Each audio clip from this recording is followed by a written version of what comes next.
you all here. I'm so excited for us to get a chance to discuss and talk about the book that we just read by Sarah J. Foster, Broken Identity. Is every marriage susceptible to adultery? And if so, how can we guard against that? I believe every person is susceptible to adultery, and every marriage is vulnerable. We're all human, and not one of us is above any type of temptation. If you think that you're not susceptible to it, then, you know, it's a reality. Mona was sure she could handle it. She says, I'm in control here. She was being, angry and judgmental. She thought she was really strong and that she could handle everything, she said, but I like it. And it just broke my heart.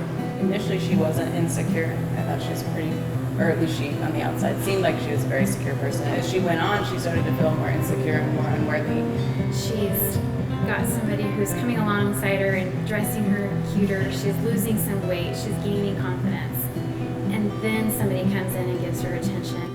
I think she looked around and said, is there more to life than this? Anytime you start searching, you will find something better. She didn't go into the workplace expecting to have that temptation. I think that's where temptation comes, is we're caught off guard. She had no clue. But she felt silly. She felt like maybe she was fabricating it in her own head. There was a slow progression that she just pulled you right into.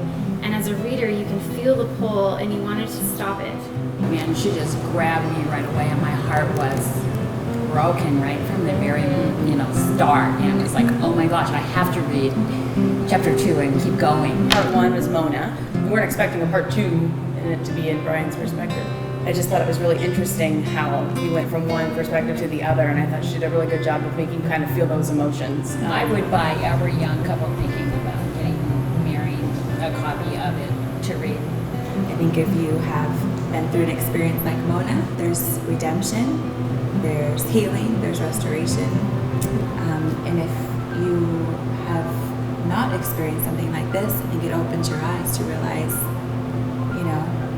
I better just be careful in thinking that I'm above or beyond